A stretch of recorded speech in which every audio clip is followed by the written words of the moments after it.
नमस्कार, मैं बिमल विश्वजीत आपके बीच अंग्रेजी का एक बहुत ही खूबसूरत चैप्टर जो वॉइस के नाम से जाना जाता है उसे लेकर आया हूं, जिसे मैं आसान भाषा में आपको समझाने की कोशिश करूंगा। आप इस वीडियो को बिना स्किप किए हुए देखें। देखिए, जनरली वॉइस जो होता है वह हम लोग बहुत सारे फार्मूलेज में, बहुत सारे एक्सट्रक्चर्स में हम फंस जाते हैं। लेकिन वॉइस जो जनरली होता है वो मेन सिर्फ काम रहता है वर्ब को जज करना। अगर आप वर्ब को अच्छी तरह से जज कर लेते हैं तो फिर वॉइस में कुछ है ही नहीं। अब तो बिहार बोर्ड इतना इजी कर दिया है कि सिर्फ आपको एक्टिव, पैसिव और उसके थोड़ी सी बहुत स्ट्रक्चर्स आपको याद रहेंगे, आप अच्छी तरह से कर लिए होंगे। मुझे उम्मीद है कि इस चैप्टर से पहले आप टेंस के चैप्टर पढ़े होंगे। अगर नहीं पढ़े हैं तो मैं लिंक डिस्क्रिप्शन में डाल दूंगा, आप वहां से पढ़ लेंगे। अगर नहीं आप पढ़े हैं तो कुछ प्रेजेंट की जो स्ट्रक्चर्स होते हैं, कंटिन्यूअस, परफेक्ट, इस सब के बारे में आप जानते होंगे।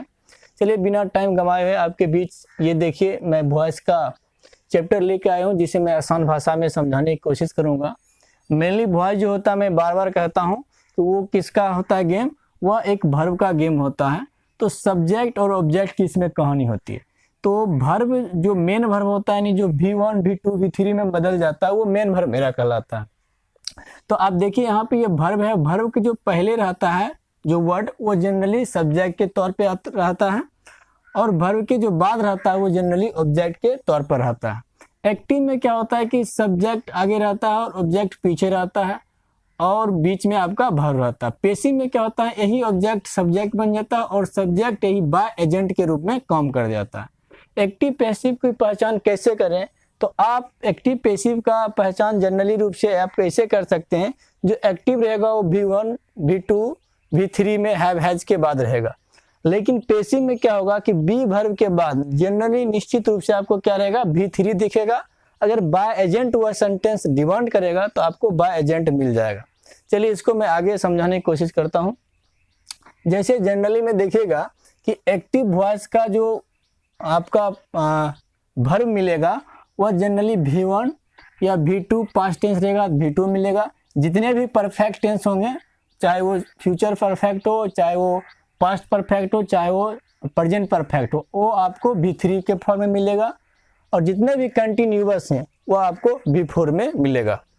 तो मेरा कहने का मतलब ये है कि आपको पैसिव में ऐसा क्या एक्स्ट्रा दिखेगा कि आप उसको पैसिव वॉइस मान लीजिएगा।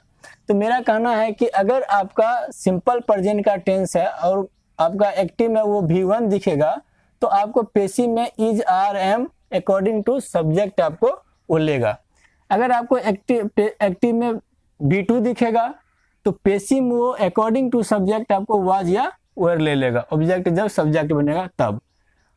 V3 अगर आपको एक्टिव में दिखता है तो पैसिव में आपको बीन के बाद आपको V3 दिखेगा।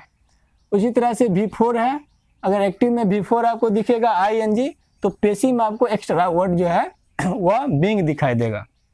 चलिए आगे बढ़ते हैं, आपको एग्जांपल नंबर 1 से आपको समझाते हैं। जैसे ये एग्जांपल नंबर देखिए, राम हेल्प्स मी। अब आपको यहाँ पे कुछ नहीं करना। अगर राम हेल्प्स मी अगर दिया है एक्टिव में, अगर हमको पैसिव पूछेगा तो हम उसमें देखेंगे क्या एक्स्ट्रा ज्यादा मिलता है। तो पैसिव हमेशा याद आपको रखना है क्या? बी के बाद V3। तो आपको यहाँ मेन वर्ब को ढूंढना है। तो मेन वर्ब आप देखिए यहाँ पर, ये आपका मेन वर्ब है। सब्जेक्ट के जस्ट बाद आपका मेन वर्ब रहता है जनरली। तो आप देखिए ये किस में है? हेल्प्स है। डेट मीन्स क्या? या V5 में है। जैसे आप लोग पढ़े होंगे टेंस, तो उसमें आपको ये बात बताया गया होगा। तो ये V5 है। तो V5 है तो निश्चित रूप से इस खेमे की आएगा, इस पार्ट का कोई वर्ड आएगा, या तो ई जाएगा, या आर आएगा, या एम आएगा। ये तय करेगा कि आपका ऑब्जेक्ट क्या है। तो जैसे हम देखते हैं हेल्प्स, किसको हेल्प किया? मी, मुझे। तो ये आपका क्या हो गया? ऑब्जेक्ट हो गया। ये ऑब्जेक्ट हो गया। अगर ये एक्टिव में ऑब्जेक्ट है तो पैसिव में सब्जेक्ट बनेगा। तो देखिए आप यहाँ पर पैसिव यही ऑब्जेक्टिव केस है, तो ये जाके सब्जेक्ट बन गया आई।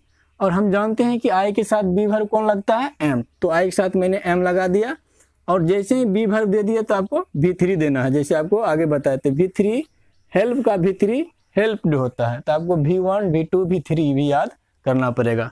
इतना तो आप मेहनत कीजिएगा तभी होगा।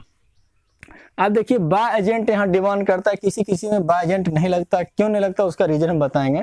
अब देखिए आई एम हेल्प्ड, मुझे मदद किया गया, किसके द्वारा, किसने मदद किया, कोई तो मदद मुझे करेगा।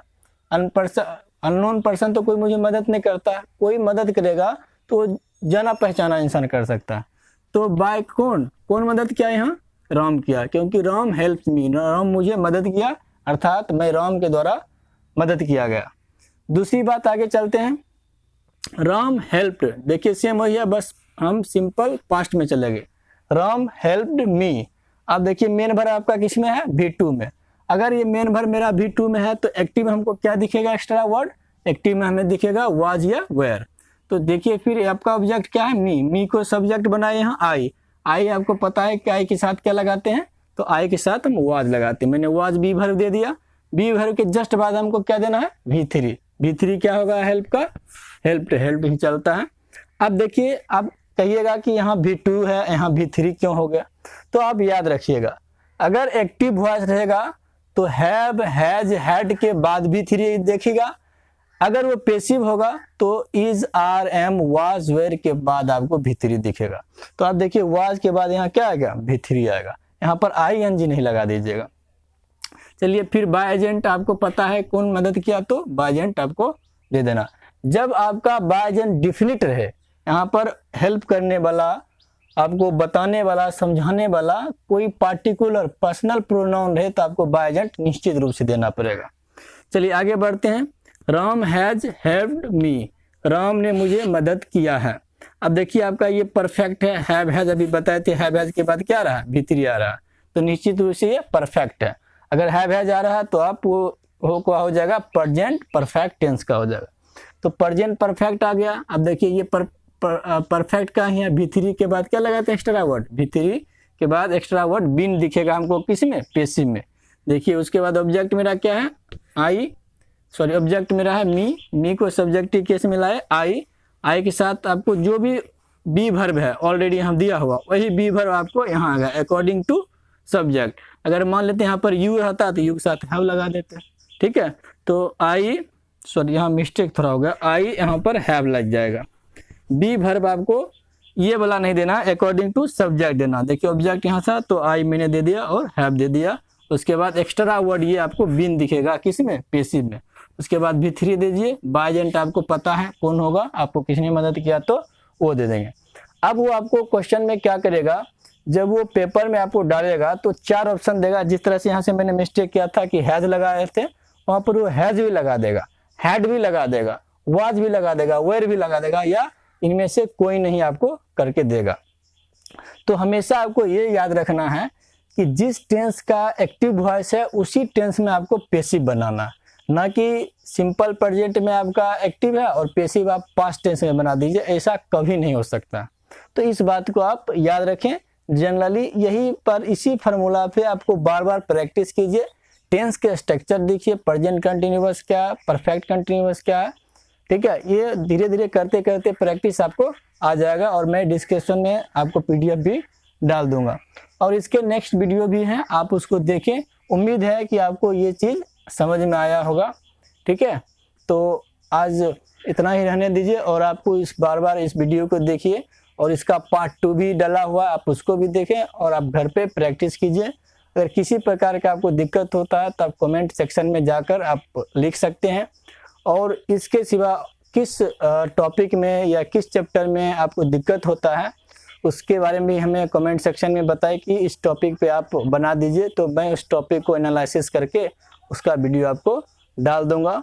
और उसके बाद मैं कोशिश कर रहा हूं कि आपका बुक का भी जितना समरीज होता है, ऑब्जेक्टिव होता है, जस्ट लाइक ऑब्जेक्टिव टेस्ट होता है, उस तरह से आपको बहुत जल्द ही प्रोवाइड किया जाएगा। तब तक आप इसी तरह से प्यार बनाए रखें और हमारे चैनल को सब्सक्राइब करें और बहुत सारे जो भी जिस तरह से नया अप टू डेट आपके बीच लाऊंगा तो आपको पता चले। ठीक है, धन्यवाद, थैंक यू।